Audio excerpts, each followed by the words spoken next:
Hello, this is Brother Johnny Williams coming to you again with another edition of In the Word. Today's sermon is going to be named God's Plan.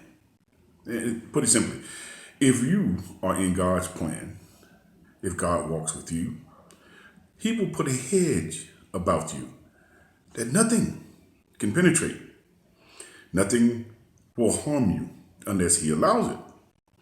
This story is going to be about some brothers, a father, the trials and tribulations that they eventually go through.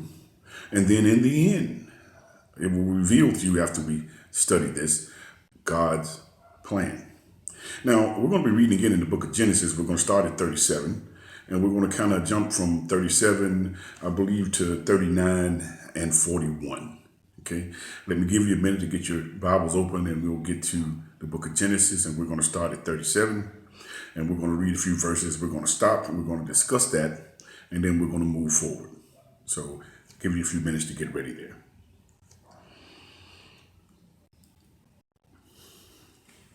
Okay, we're going to start at 37, and we're going to start at 1. It said, Jacob dwelt in the land wherein his father was a stranger in the land of Canaan. These are the generations of Jacob.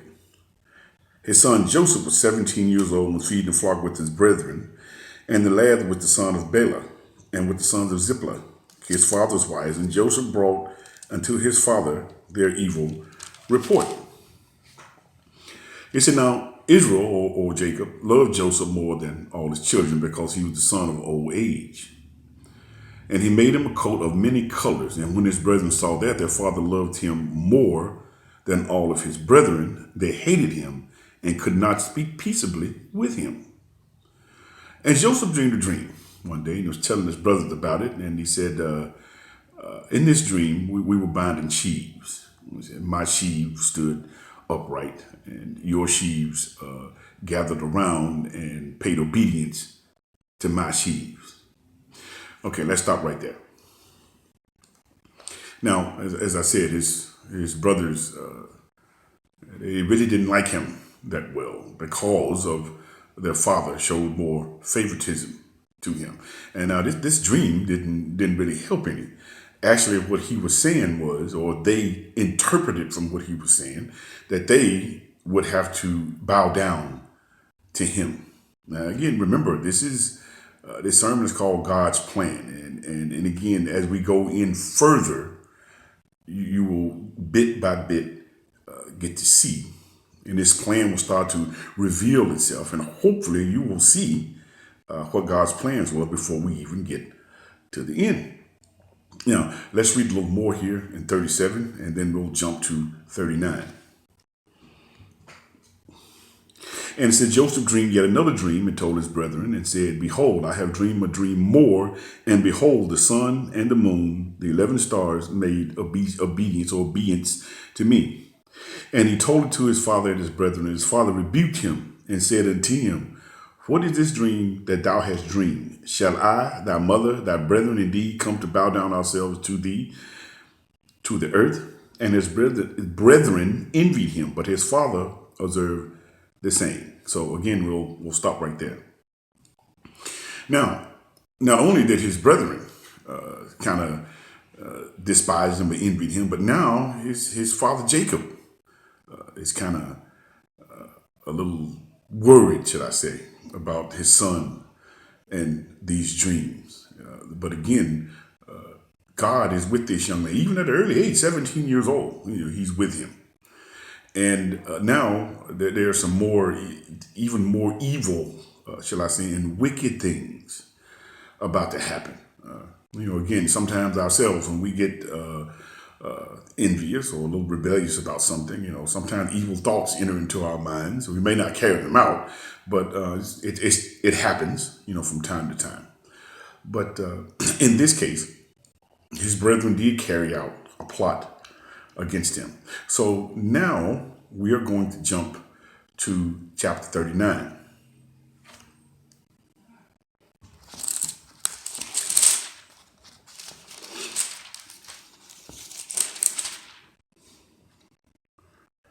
Okay. Now, before we get to 39, before we start reading in 39, we need to go back a little bit. I don't want to get ahead of myself here because we will spoil the entire story. His brothers fell upon him one day as they were feeding the flocks, and they threw him into a pit.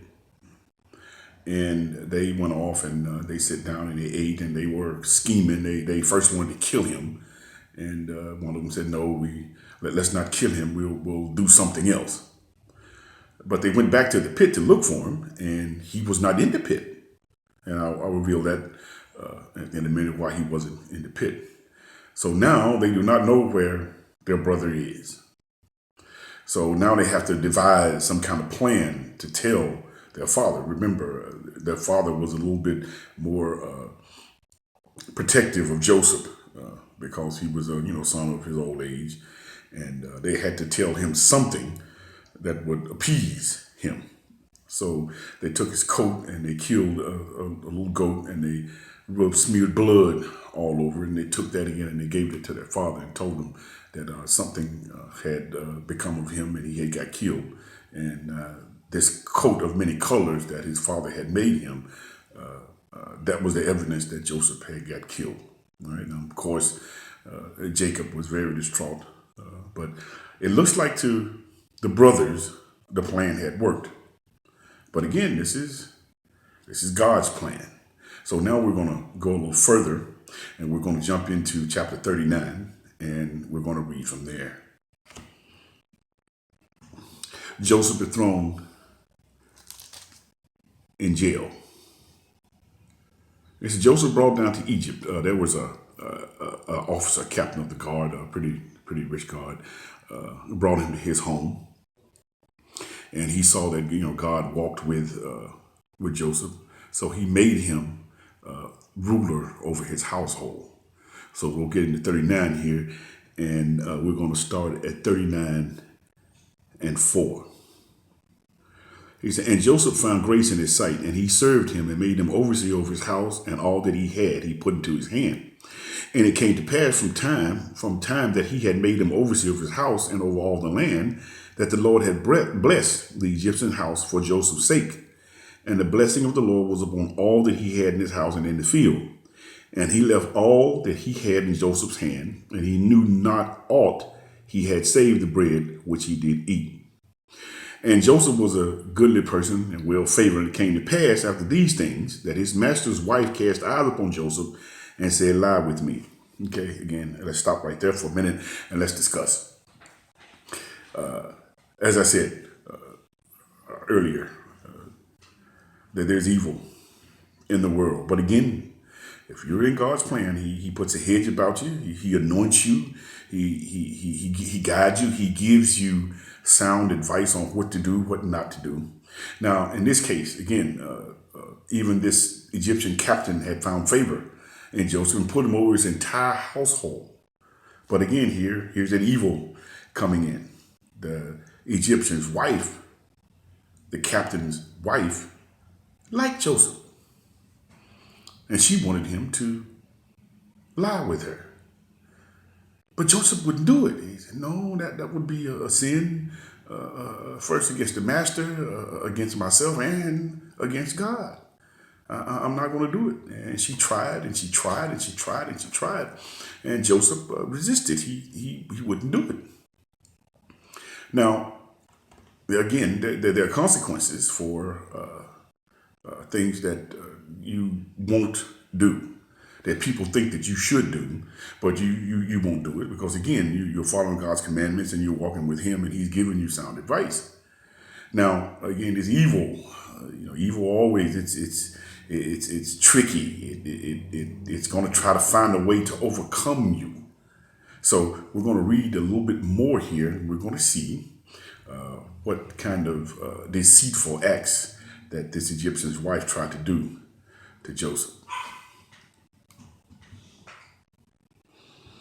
And it came to pass about the time that Joseph, we're on 39:11.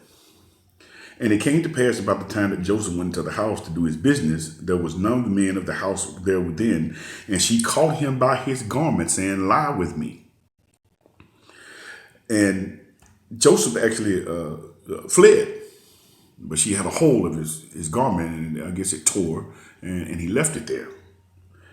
And she called unto the men in the house and spake to him, saying, See, he hath brought in a Hebrew unto us to mock us.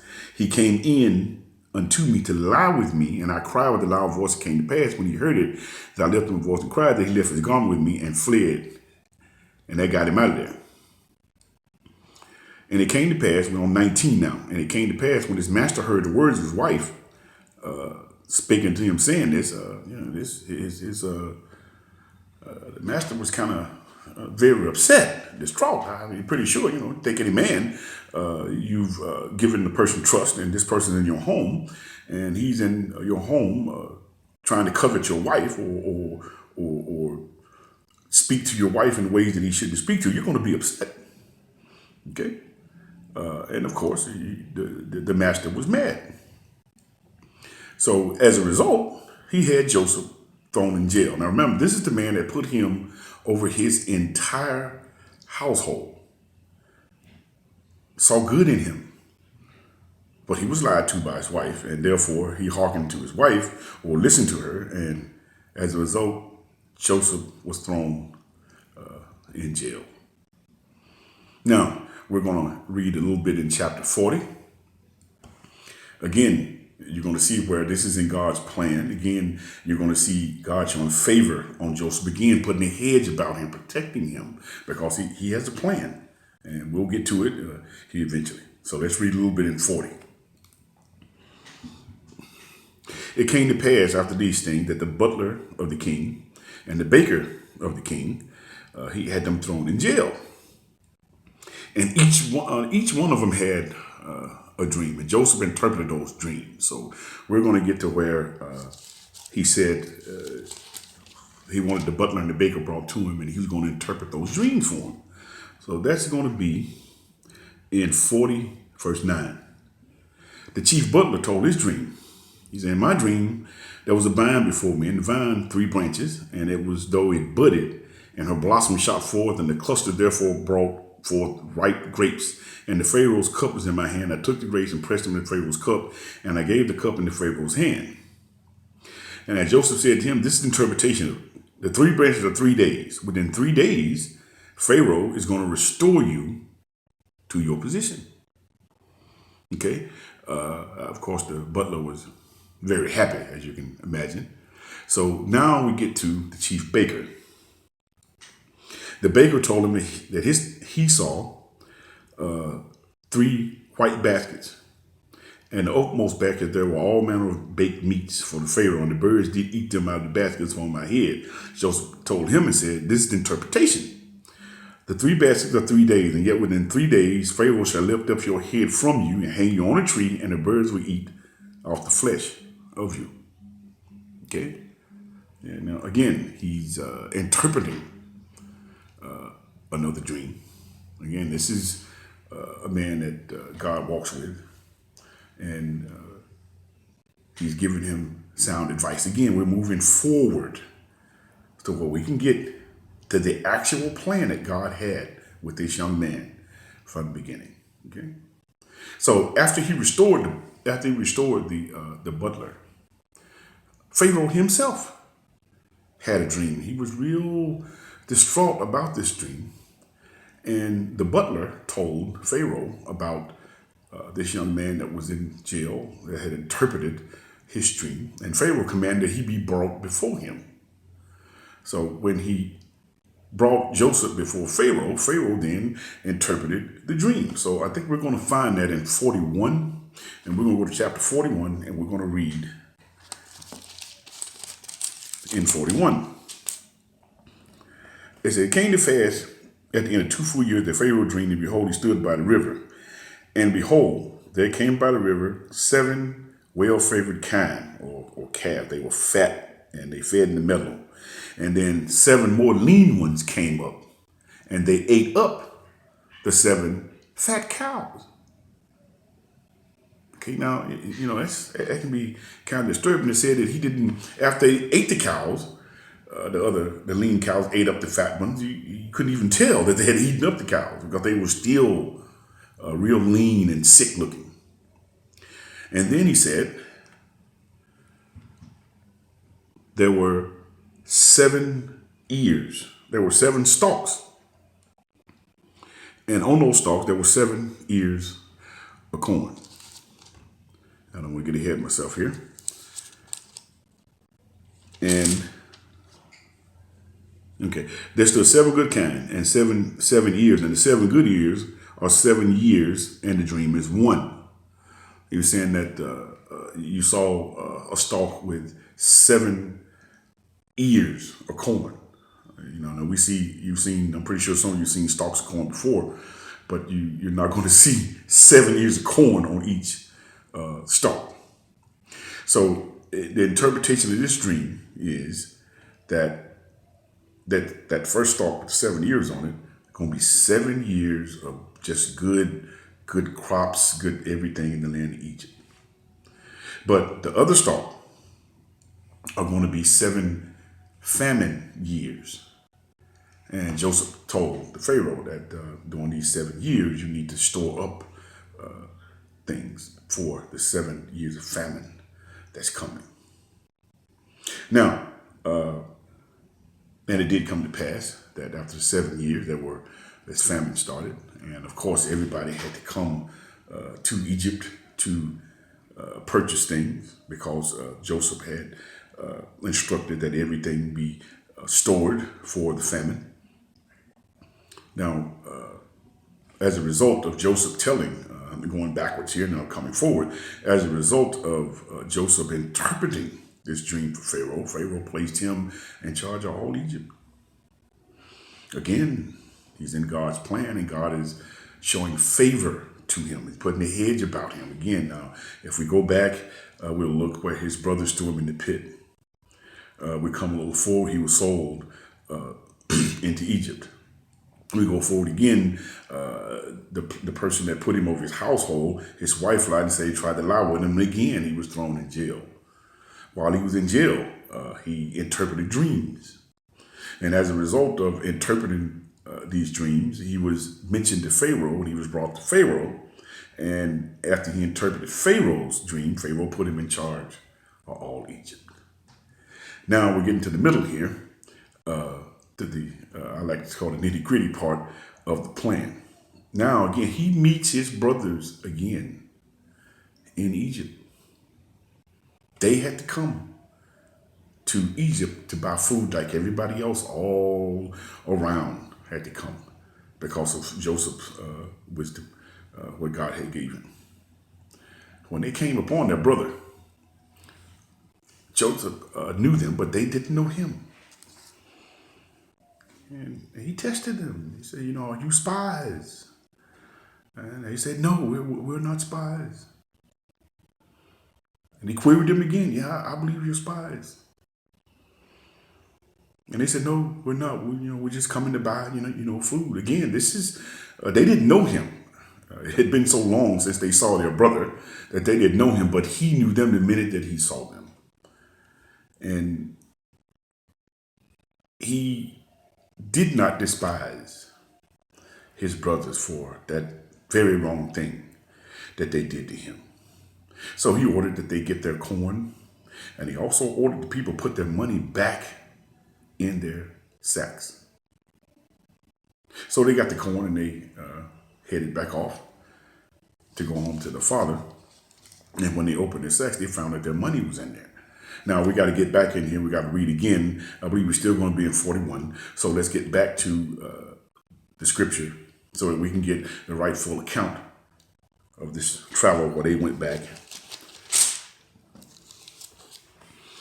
And we are going to be in 42, actually, verse 29. It said, and they came unto Jacob their father to the land of Canaan and told him all that befell them, saying, the man who was the Lord of the land spake roughly to us and took us as spies. And when we said unto him, we are true men, we're no spies, we be 12 brethren, sons of our father, one is not, and the youngest is this day with our father in the land of Canaan. And the man, the Lord of the country, said to us, hereby shall I know that ye are true men.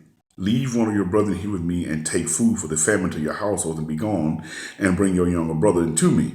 So I shall know you are no spies, but that ye are true men. So I will deliver you your brother when you come back. It said, and Reuben spake unto his father, saying, we're on 37, spake unto his father, saying, slay my two sons, if I bring him not to thee, deliver him to my hand, and I will bring him to thee again.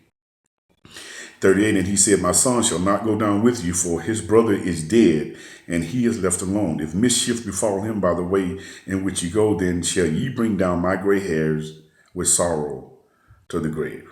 Now, let's stop right there. He had already lost Joseph, and this is one of the next youngest, and he just couldn't stand the thought that something may happen to this one while they go back to Egypt to prove that they weren't spies. Okay. Now we're going to jump forward again, and we're going to get to the part of this story that reveals exactly what God's plan was. So we're still going to be in 42.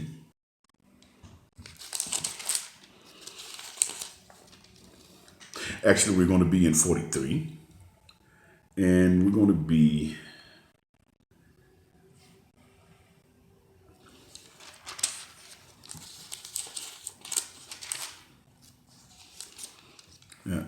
mistake. We're going to be in 45. Okay. And we're going to start at 45. Then Joseph could not refrain himself before all them that stood by him, and he cried, cause every man to go out from me. And there stood no man with him, while Joseph made himself known unto his brethren. And he wept aloud. Now, I mean, how gracious can you be? Now remember, his brothers threw him in the pit. As a result, he was sold into slavery, and they lied. They took his coat, they killed the goat and smeared blood on it and told the father that he was dead. All these years passed by, and God protected him for a reason. And if we can't continue to read these scriptures, we will see what God's plan really was. As he got his father to come to Egypt, when he revealed to them, this was his words to them, fear not, my brethren, as he wept on their neck, because God sent me ahead to make a way for you. Okay? Remember, these are Israelites. These are God's chosen children. We go all the way back to the dreams that he was having when he was younger. These are dreams that God gave him. And if you now look, you will see that this was God's plan all along. It was God's plan for them to do this. It was God's plan for them to despise him. It was God's plan for them to put him in this pit. It was God's plan for these people to get him and sell him to this certain Egyptian. It was God's plan for this Egyptian wife to lie and say he tried to sleep with her. It was God's plan that the captain, this master, had him thrown in jail. It was God's plan that he interpreted these dreams for the butler and the baker. It was God's plan that the butler brought him before Pharaoh. It was God's plan that he interpreted those dreams for Pharaoh. It was God's plan that Pharaoh put him in charge of all of Egypt. It was God's plan for him to meet his brethren again. It was God's plan for him to bring his father to Egypt. And again, it was God's plan all along to provide for the children of Israel, starting all the way back when this young man, Joseph, was only 17 years old. So again, he went from 17 years old until a grown man overruling all over Egypt. Brothers and sisters, again, if you are in God's plan, nothing can touch you. Nothing can touch you because he walks with you. Always remember that. And again, as I've said before, scriptures, if you read these scriptures and you interpret them and you implement them into your life will be better because you walk with God. Other people's lives will be better because you walk with God. your family, children, everything will be better because you walk with God. This is what it's all about. Us living the life that God actually created us to live, to love God and love one another. It is that simple. I'm going to stop right there today. And as always, I hope that we learned something from the lesson of today. Sunday, in my general sermon, I will be back into Genesis again, into this story a little bit more in depth. This was just a study version. It will be a little bit more intense on Sunday. And I always want to leave you with my motto.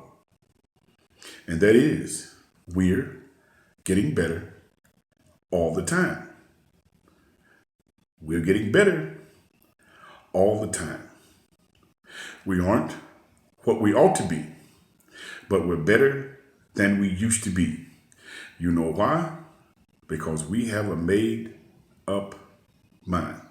Thank you, and God bless you.